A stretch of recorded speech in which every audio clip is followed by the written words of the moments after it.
Olá, bom dia! A paz do Senhor Jesus Cristo. Você está ouvindo Pão Diário. A leitura de hoje é do dia 24 de fevereiro.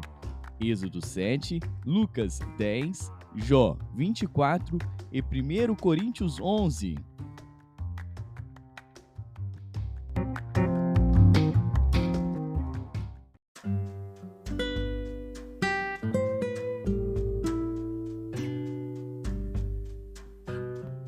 Êxodo.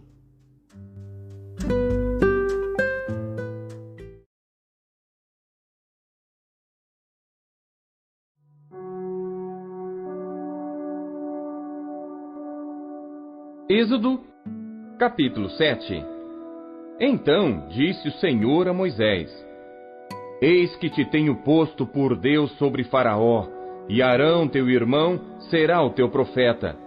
Tu falarás tudo o que eu te mandar, e Arão teu irmão falará a Faraó que deixe ir os filhos de Israel da sua terra. Eu, porém, endurecerei o coração de Faraó, e multiplicarei na terra do Egito os meus sinais e as minhas maravilhas. Faraó, pois, não vos ouvirá. E eu porei minha mão sobre o Egito, e tirarei meus exércitos, meu povo, os filhos de Israel, da terra do Egito com grandes juízos. Então os egípcios saberão que eu sou o Senhor, quando estender a minha mão sobre o Egito e tirar os filhos de Israel do meio deles. Assim fizeram Moisés e Arão, como o Senhor lhes ordenara, assim fizeram. E Moisés era da idade de 80 anos, e Arão da idade de 83 anos, quando falaram a Faraó. E o Senhor falou a Moisés e a Arão, dizendo: Quando Faraó vos falar, dizendo: Fazei vós um milagre, dirás a Arão: Toma a tua vara e lança-a diante de Faraó, e se tornará em serpente. Então Moisés e Arão foram a Faraó e fizeram assim como o Senhor ordenara. E lançou Arão a sua vara diante de Faraó e diante dos seus servos, e tornou-se em serpente. E Faraó também chamou os sábios e encantadores, e os magos do Egito fizeram também o mesmo com os seus encantamentos. Porque cada um lançou sua vara, e tornaram-se em serpentes. Mas a vara de Arão tragou as varas deles. Porém o coração de Faraó se endureceu, e não os ouviu, como o Senhor tinha falado. Então disse o Senhor a Moisés: O coração de Faraó está endurecido, recusa deixar ir o povo. Vai pela manhã, Faraó, eis que ele sairá às águas. Põe-te em frente dele na beira do rio, e tomarás em tua mão a vara que se tornou em cobra. E lhe dirás: O Senhor Deus dos Hebreus me tem enviado a ti, dizendo: Deixa ir o meu povo, para que me sirva no deserto. Porém, eis que até agora não tens ouvido. Assim diz o Senhor: Nisto saberás que eu sou o Senhor. Eis que eu, com esta vara que tenho em minha mão, ferirei as águas que estão no rio, e tornar-se-ão em sangue. E os peixes que estão no rio morrerão, e o rio cheirará mal. E os egípcios terão nojo de beber da água do rio. Disse mais o Senhor a Moisés: Dize a Arão: Toma a tua vara e estende a tua mão sobre as águas do Egito, sobre as suas correntes, sobre os seus rios e sobre os seus tanques, e sobre todo o ajuntamento das suas águas, para que se tornem em sangue. E haja sangue em toda a terra do Egito, assim nos vasos de madeira como nos de pedra. E Moisés e Arão fizeram assim, como o Senhor tinha mandado. E Arão levantou a vara, e feriu as águas que estavam no rio, diante dos olhos de Faraó e diante dos olhos de seus servos.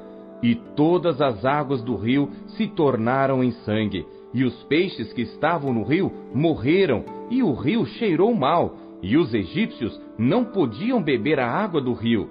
E houve sangue por toda a terra do Egito. Porém os magos do Egito também fizeram o mesmo com os seus encantamentos, de modo que o coração de Faraó se endureceu, e não os ouviu, como o Senhor tinha dito. E virou-se Faraó, e foi para sua casa, nem ainda nisto pôs seu coração. E todos os egípcios cavaram poços junto ao rio para beberem água, porquanto não podiam beber da água do rio. Assim se cumpriram 7 dias depois que o Senhor ferira o rio.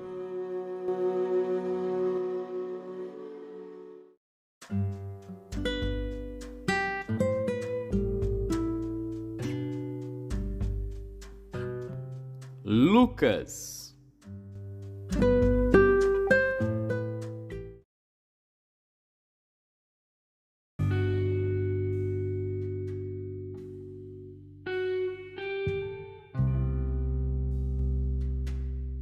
Capítulo 10. E depois disto, designou o Senhor ainda outros 70, e mandou-os adiante da sua face, de 2 em 2, a todas as cidades e lugares aonde ele havia de ir. E dizia-lhes: Grande é em verdade a seara, mas os obreiros são poucos. Rogai, pois, ao Senhor da seara, que envie obreiros para a sua seara. Ide, eis que vos mando como cordeiros ao meio de lobos. Não leveis bolsa, nem alforge, nem alparcas, e a ninguém saudeis pelo caminho. E em qualquer casa onde entrardes, dizei primeiro: paz seja nesta casa. E se ali houver algum filho de paz, repousará sobre ele a vossa paz. E se não, voltará para vós. E ficai na mesma casa, comendo e bebendo do que eles tiverem, pois digno é o obreiro do seu salário. Não andeis de casa em casa. E em qualquer cidade que entrardes e vos receberem, comei do que vos for oferecido. E curai os enfermos que nela houver, e dizei-lhes: é chegado a vós o reino de Deus. Mas em qualquer cidade em que entrardes e vos não receberem, saindo por suas ruas, dizei: até o pó que da vossa cidade se nos pegou, sacudimos sobre vós. Sabei, contudo, isto, que já o reino de Deus é chegado a vós. E digo-vos que mais tolerância haverá naquele dia para Sodoma do que para aquela cidade. Ai de ti, Corazim! Ai de ti, Betsaida! Porque se em Tiro e em Sidom se fizessem as maravilhas que em vós foram feitas, já há muito, assentadas em saco e cinza, se teriam arrependido. Portanto, para Tiro e Sidom, haverá menos rigor no juízo do que para vós. E tu, Cafarnaum, que te levantaste até ao céu, até ao inferno serás abatida. Quem vos ouve a vós, a mim me ouve. E quem vos rejeita a vós, a mim me rejeita. E quem a mim me rejeita, rejeita aquele que me enviou. E voltaram os 70 com alegria, dizendo: Senhor, pelo teu nome, até os demônios se nos sujeitam. E disse-lhes: Eu vi a Satanás como raio cair do céu. Eis que vos dou poder para pisar serpentes e escorpiões e toda a força do inimigo, e nada vos fará dano algum. Mas não vos alegreis, porque se vos sujeitem os espíritos. Alegrai-vos antes por estarem os vossos nomes escritos nos céus. Naquela mesma hora, se alegrou Jesus no Espírito Santo e disse: Graças te dou, ó Pai, Senhor do céu e da terra, que escondeste estas coisas aos sábios e inteligentes e as revelaste às criancinhas. Assim é, ó Pai, porque assim te aprouve. Tudo por meu Pai me foi entregue, e ninguém conhece quem é o Filho senão o Pai, nem quem é o Pai senão o Filho, e aquele a quem o Filho quiser revelar.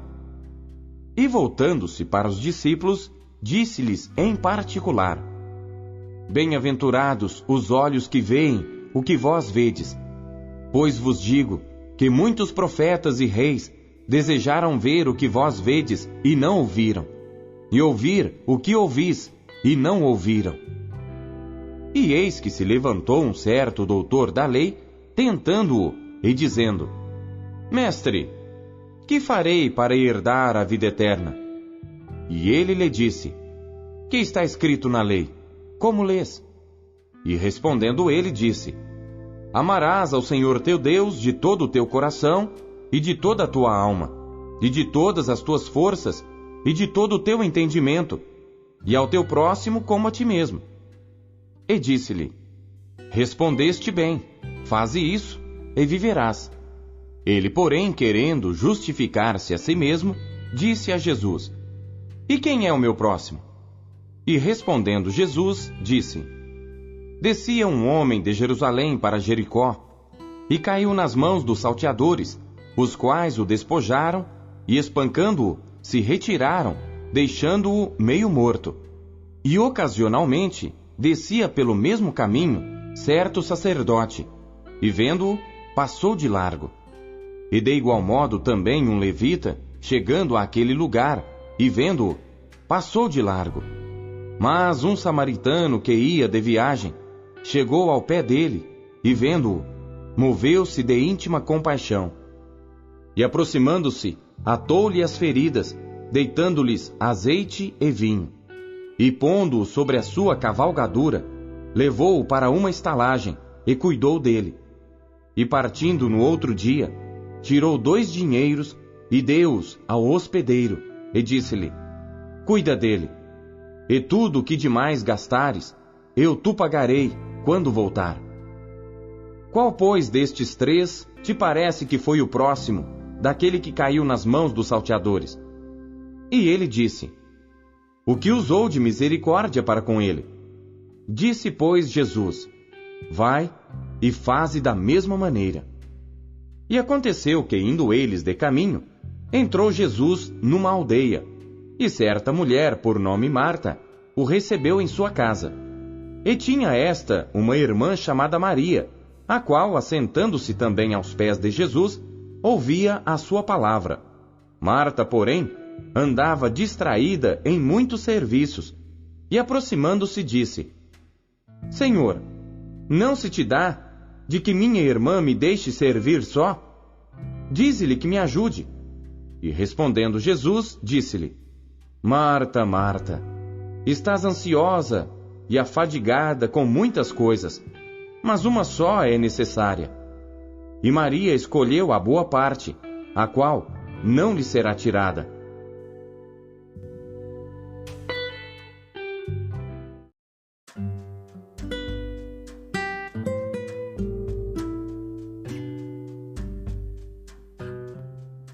Jó.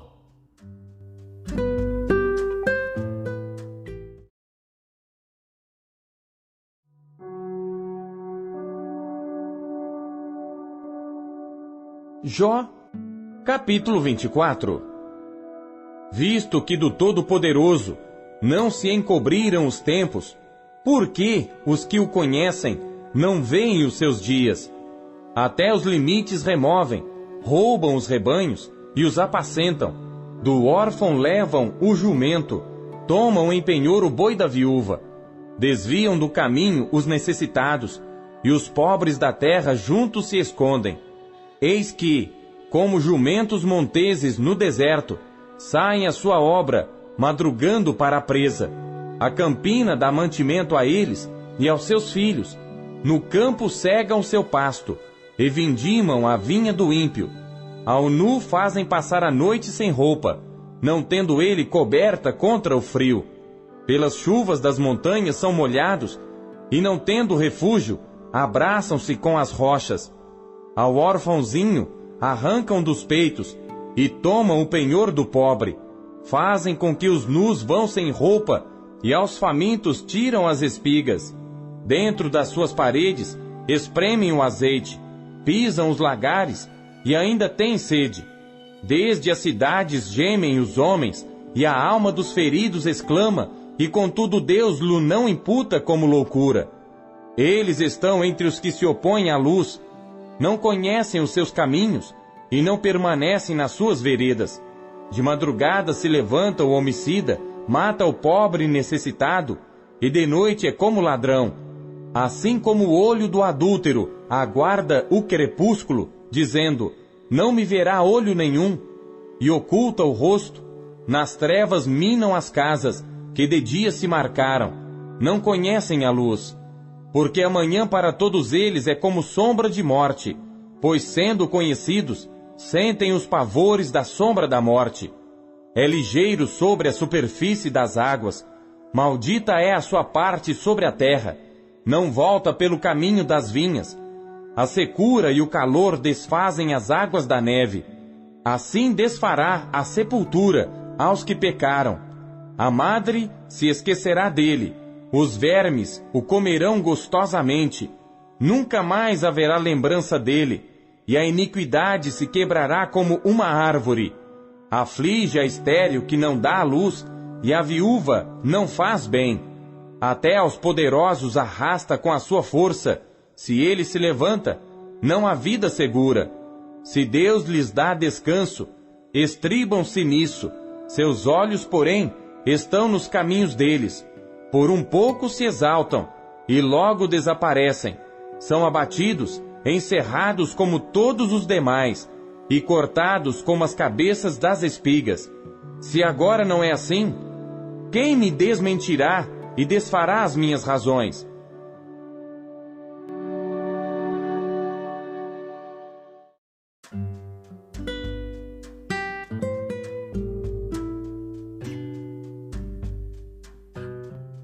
Primeiro Coríntios.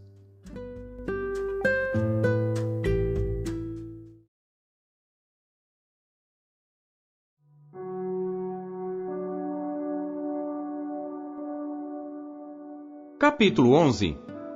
Sede meus imitadores, como também eu de Cristo. E louvo-vos, irmãos, porque em tudo vos lembrais de mim, e retendes os preceitos como vô-los entreguei. Mas quero que saibais que Cristo é a cabeça de todo homem, e o homem a cabeça da mulher, e Deus a cabeça de Cristo. Todo homem que ora ou profetiza tendo a cabeça coberta, desonra sua própria cabeça. Mas toda mulher que ora ou profetiza com a cabeça descoberta, desonra sua própria cabeça, porque é como se estivesse rapada. Portanto, se a mulher não se cobre com véu, tosquie-se também. Mas se para a mulher é coisa indecente tosquiar-se ou rapar-se, que ponha o véu. O homem, pois, não deve cobrir a cabeça, porque é a imagem e glória de Deus, mas a mulher é a glória do homem. Porque o homem não provém da mulher, mas a mulher do homem.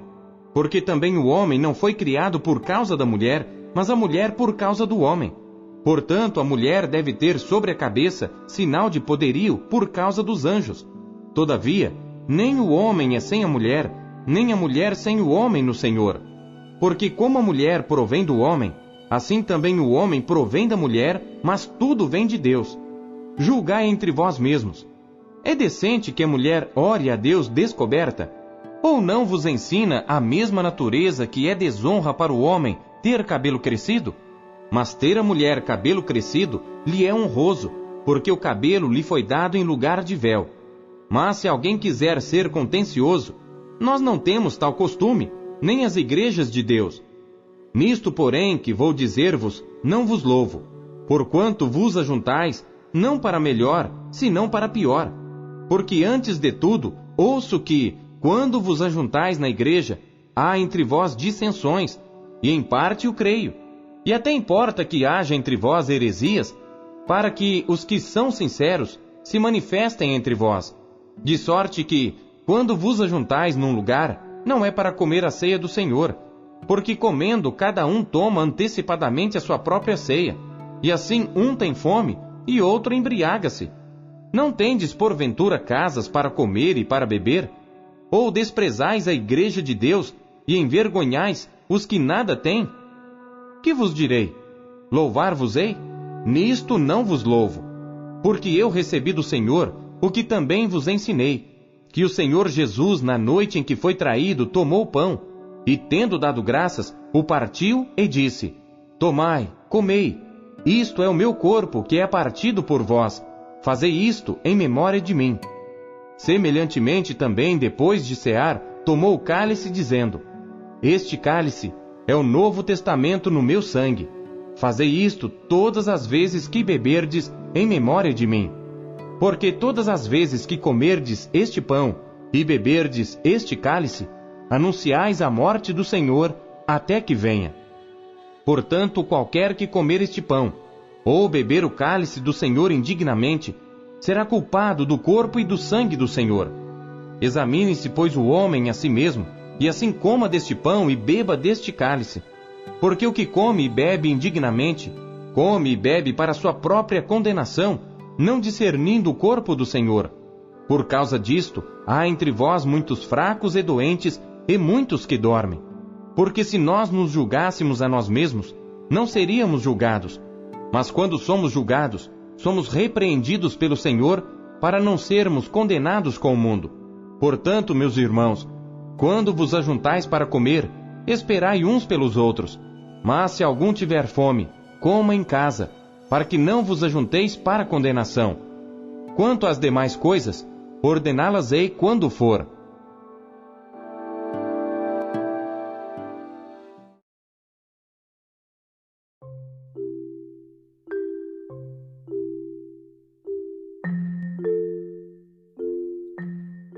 O que você conheceu de Deus em sua leitura de hoje?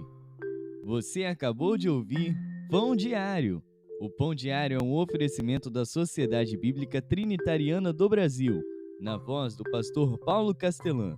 Não deixe de compartilhar o Pão Diário com seus amigos. Não deixe os seus amigos passando fome.